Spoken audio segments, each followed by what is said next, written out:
Jungler गोटिए कोणरे गोटिए जादूर गछ थिला। से समस्तंकु साहाय्य करुथिला। जंगलर पक्षी माने ताकू जहा मागुथिले से सेमानंकु सबु दउथिला। गोटिए दिन काळू आउ रानी से जादूर गछ पाखकु जांती। काळू काळू आज जदि किछि दाना खाइबाकु मिलिबनी ताहले मु मरि जिबी।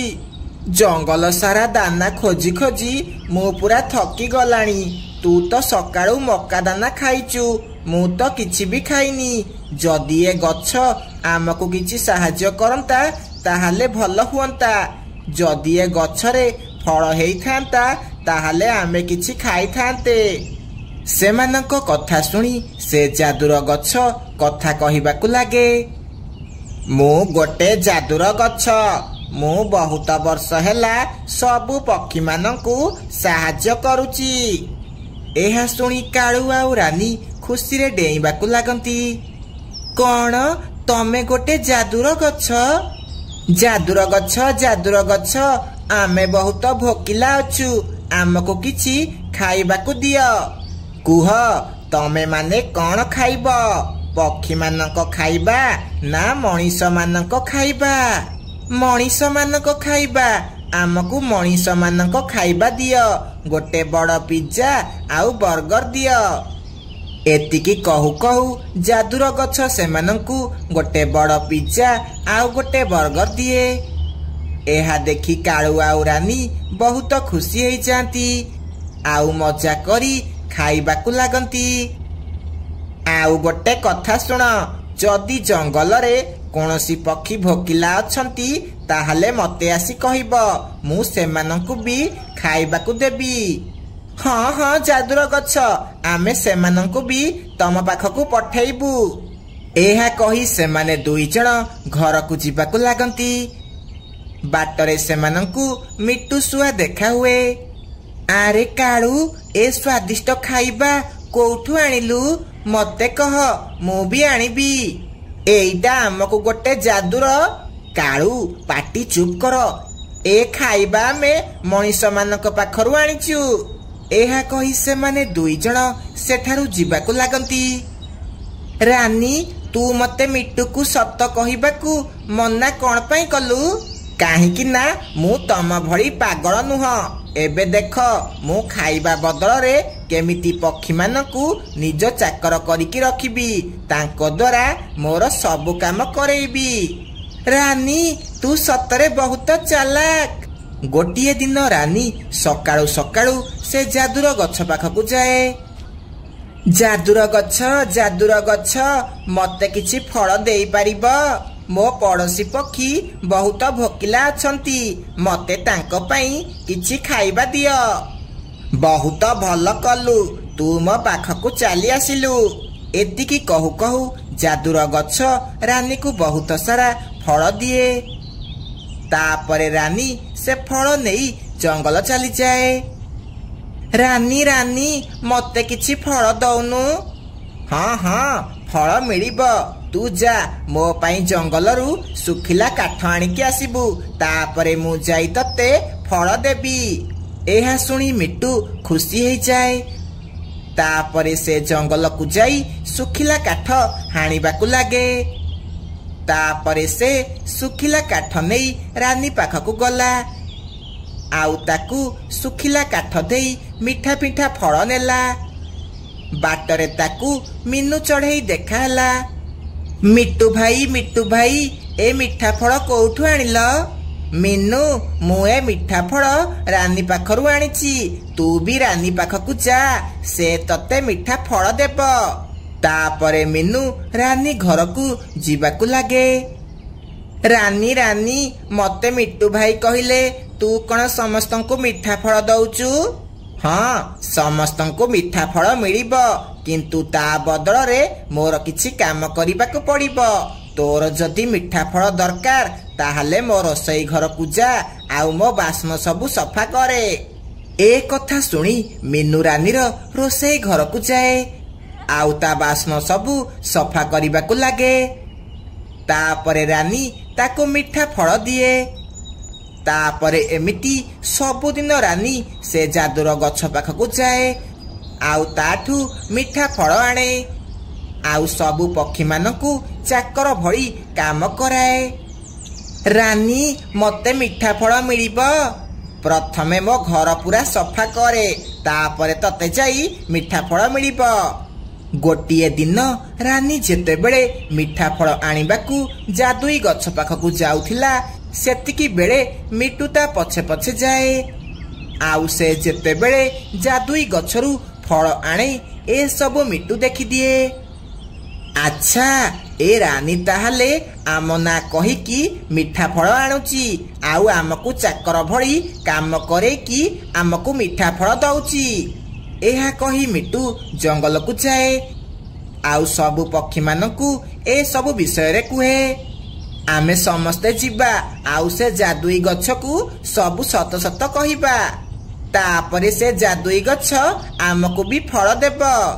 एहा कही सेमाने समस्ते से जादुई गछ पाखकू जाती। जादुई गछ से दुष्ट काऊ माने जमारू भल नुहंती, से आमकू मिठा फल बदल रे तांको घरे चाकर भली काम करौछंती। से सबुदिन तम मानक ना कही बहुत सारा फल नेकी जाउछंती। तापरे से जादूर गछ सबु पक्षी मानकू मिठा मिठा फल दिए। समस्ते खुशी खुशी फल नहीं घर को चली जाती। आरे कालू आज कौन केही भी मो पाखकू मिठा फल नेबाकू आसिलेनी, लागुची सेमानकू दाना मिली जाइथिबो। माँ माँ मोर आज बर्गर खाइबाकू इच्छा होउची, मते बर्गर आनिकी दियो। कालू चाल आमे से जादूर गछरू जग्गू पाई बर्गर आनिकी आसिबा। एहा कही सेमाने दुई जण जादूर गछ पाखकू जाती। जादूर गछ से मीनू चढ़ई बर्गर खाइब बोली मागुची, तमे जल्दी आमकू बर्गर दियो। तमे माने मिछ कथा कही मोठू फल नौच आउ पक्षी मानकू चाकर करी काम करौच, मु तम मानकू जमारू छाड़िबिनी। एहा कही से जादूर गछ से दुई जणकू बाड़ेइबाकू लागे। सेमाने माड़ खाई सेठारू दौड़िकी पड़ांती।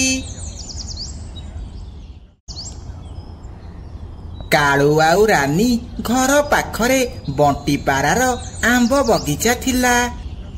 ता गछरे मिठा मिठा पाचिला आंब हेइथिला। सेथिपाई जंगलर पक्षी माने ता पाखकू आंब खाइबाकू आसुथिले।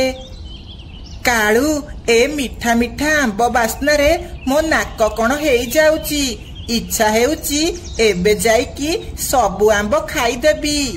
हाँ रानी मोर भी आंब खाइबाकू इच्छा हेउची, किंतु से बंटी एबे ता बगीचा रे थिबो।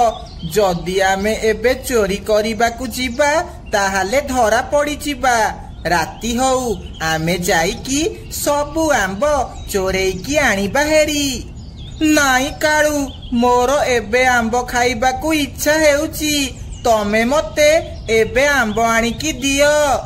रानी तू गोटे काम करे, बंटी को किछि बाहाना करी एठाकू डाके आउ ता सह कथा हो। मु सेतिकी बेले जाइकी किछि आंब चोरेइकी आनिबी हेरी। नाई कालू जदि तमे आंब चोरी कला बेले धरा पड़ी जिवो ताहले बहुत माड़ खाइब। आरे रानी तू बेकारटारे चिंता करुचु, तू से बंटी को डाकी ता सह कथा हो। मु सेतिकी बेले आंब चोरेइकी आनिबी हेरी। तापरे रानी घर बाहर को आसी मिछि मिछिका कांदिबाकू लागे। बंटी भाई जल्दी एठाकू आस, मो घरे साप पशि जाइछि, जल्दी ताकू बाहर कर। एहा सुनी बंटी ता पाखकू आसे। कौन हैला रानी, कोउठी साप कह मते। बंटी भाई साप घर भितरे अछि, जल्दी घर को जाई साप बाहर कर। एहा सुनी बंटी गोटिए बाड़ी धरी घर भितर को जाए आउ साप को खोजिबाकू लागे। सेपटे कालू बंटी गछरू बहुत सारा आंब तोड़ीबाकू लागे। ବହୁତ ସମୟ ସାପ ଖୋଜିବା ପରେ ବଣ୍ଟି ବାହାରକୁ ଆସେ। ରାନୀ, ଘର ଭିତରେ ସାପ ନାହିଁ। ଲାଗୁଛି ମୁଁ ଆସିବା ଡରରେ ସେ ଏଠାରୁ ପଳେଇଲା। ମୁଁ ଏବେ ମୋ ବଗିଚାକୁ ଯାଉଛି, ନହେଲେ ସେପଟେ ପକ୍ଷୀମାନେ ମୋ ଆମ୍ବ ଚୋରେଇକି ନେଇଯିବେ। ଏହା କହି ବଣ୍ଟି ତା ବଗିଚାକୁ ଯିବାକୁ ଲାଗେ। ସେପଟେ କାଳୁ ବହୁତ ସାରା ଆମ୍ବ ନେଇକି ଆସେ। ରାନୀ, ଦେଖେ, ବହୁତ ସାରା ଆମ୍ବ ଆଣିଛି, ଚାଲ ମଜା କରି ଖାଇବା। ତାପରେ ସେମାନେ ଦୁଇ ଜଣ ମିଠା ମିଠା ଆମ୍ବ ଖାଇବାକୁ ଲାଗନ୍ତି। କାଳୁ, ସତରେ ଏ ମିଠା ମିଠା ଆମ୍ବ ଖାଇକି ମଜା ଆସିଗଲା। ତାପରେ ଏମିତି ସବୁଦିନ ହେବାକୁ ଲାଗେ। ସବୁଦିନ ରାନୀ କିଛି ନା କିଛି ବାହାନା କରି ବଣ୍ଟିକୁ ଡାକେ, ଆଉ ସେପଟେ କାଳୁ ଆମ୍ବ ଚୋରି କରି ଆଣେ। ବଣ୍ଟି ଭାଇ, ମୋ ପେଟ ବହୁତ ଜୋରେ କାଟୁଛି। ହେ ବଉଲ, ଏଠିକି ଟିକେ ଆସ, ଆଉ ମୋ ପାଇଁ କିଛି ମେଡିସିନ ଆଣିକି ଦିଅ। ବଣ୍ଟି ସେଠାକୁ ଆସେ। ଆରେ ରାନୀ, ତୋ ସ୍ୱାମୀ କାଳୁ କୁଆଡେ ଗଲା? ତୁ ତାକୁ କହୁନୁ, ମତେ କଣ କହୁଛୁ? ବଣ୍ଟି ଭାଇ, ତମେ ତ ଜାଣିଛ ସେ କାଳୁ କିଛି ବି କାମ କରୁନି, ଖାଲି ଦିନ ରାତି ବୁଲୁଛି। ଏବେ ସେ କୁଆଡେ ଯାଇଛି ମୁଁ ଜାଣିନି। ଦୟାକରି ମତେ ପେଟ କାଟିବା ମେଡିସିନ ଆଣିକି ଦିଅ। ବଣ୍ଟିକୁ ରାନୀ ଉପରେ ଦୟା ଆସିଯାଏ, ଆଉ ସେ ଦୌଡ଼ିକି ଯାଇ ରାନୀ ପାଇଁ ମେଡିସିନ ଆଣିକି ଆସେ। ଧୀରେ ଧୀରେ ବଣ୍ଟିକୁ ସନ୍ଦେହ ହେବାକୁ ଲାଗେ। ଆରେ, ଇଏ କଣ ଦିନକୁ ଦିନ ମୋ ବଗିଚାରେ ଆମ୍ବ କମ ହେବାକୁ ଲାଗିଛି। ଲାଗୁଛି କିଏ ମୋ ଆମ୍ବ ଚୋରେଇକି ନେଇ ଯାଉଛି। ନା, ଯାଉଛି ମିନୁକୁ ଏ କଥା କହିବି। ସେତିକି ବେଳେ ମିନୁ ସେଠାକୁ ଆସେ। ବଣ୍ଟି ତାକୁ ସବୁ କଥା କୁହେ। ବଣ୍ଟି ଭାଇ, ତମେ ବଗିଚା ଛାଡିକି କୁଆଡେ ଯାଉଥିଲ କି? ନା ମିନୁ, ମୁଁ ଦିନ ଯାକରେ କୁଆଡେ ବି ଯାଉନି। ହଁ, କେତେବେଳେ କେମିତି ରାନୀର ସାହାଯ୍ୟ କରିବାକୁ ଯାଉଛି। ବଣ୍ଟି ଭାଇ, ତମେ ଗୋଟେ କାମ କରିବ, କାଲି ବଗିଚା ଛାଡିକି କୁଆଡେ ବି ଯିବନି, ଆଉ ରାତିରେ ଗଛ ଉପରେ ଜାଲ ପକେଇବ। ଦେଖିବ କାଲି ଚୋର ଧରା ପଡିଯିବ। ତା ପରଦିନ ରାନୀ ପୁଣି ଥରେ ବଣ୍ଟିକୁ କିଛି ବାହାନା କରି ଡାକେ, କିନ୍ତୁ ବଣ୍ଟି ଏ ବାଜି ସେଠାକୁ ଯାଏ ନାହିଁ। କାଳୁ, ଏ ବଣ୍ଟି ତା ବଗିଚାରୁ ଜମାରୁ କୁଆଡେ ବି ଯାଉନି।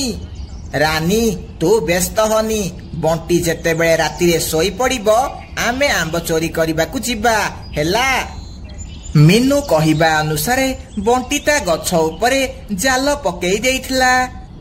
ତାପରେ କାଳୁ ଆଉ ରାନୀ ଚୋରି କରିବାକୁ ଆସନ୍ତି। ସେ ଯେମିତି ଆମ୍ବ ଚୋରେଇବାକୁ ଲାଗିଛନ୍ତି, ସେତିକି ବେଳେ ତାଙ୍କ ଉପରେ ଜାଲ ପଡିଯାଏ। ଆରେ, ଇଏ କଣ? କାଳୁ, ଆମେ ତ ଜାଲରେ ଫସିଗଲେ। ଏବେ କଣ କରିବା? ସକାଳ ହେଲେ ସବୁ ପକ୍ଷୀମାନେ ଜାଣିଯିବେ, ଆଉ ଆମକୁ ବହୁତ ପିଟିବେ। ସେତିକି ବେଳେ ମିନୁ ଆଉ ବଣ୍ଟି ସେଠାକୁ ଆସିଯାଆନ୍ତି। ଧର, ଏ ଚୋର ମାନଙ୍କୁ ଧର। କିଏ କୋଉଠି ଅଛ ଆସରେ। ବଣ୍ଟି ଭାଇ, ଆମକୁ କ୍ଷମା କରିଦିଅ। ଆମେ ଆଉ ଏମିତି ଭୁଲ କେବେ ବି କରିବୁନି। ଏ ବାଜି ଆମକୁ କ୍ଷମା କରିଦିଅ। ତାହେଲେ ତମେ ଦୁଇ ଜଣ ଏତେ ଦିନ ହେଲା ମୋ ଆମ୍ବ ସବୁ ଚୋରି କରୁଥିଲ? ହଁ ବଣ୍ଟି ଭାଇ, ଆମେ କଥା ଦଉଛୁ ଆଉ କେବେ ବି ଏମିତି ଭୁଲ କରିବୁନି। ହଉ ଠିକ ଅଛି ବଣ୍ଟି ଭାଇ, ଏ ବାଜି ଏମାନଙ୍କୁ କ୍ଷମା କରିଦିଅ। ଆଉ କେବେ ଏମିତି ଯଦି ଭୁଲ କରିବ, ତାହେଲେ ତମକୁ ବାଡେଇକି ଜଙ୍ଗଲରୁ ବାହାର କରାଯିବ। ଏମିତି ବଣ୍ଟି ସେମାନଙ୍କୁ କ୍ଷମା କରିଦିଏ। ସେହି ଦିନଠୁ କାଳୁ ଆଉ ରାନୀ ଜମାରୁ ଚୋରି କରନ୍ତି ନାହିଁ।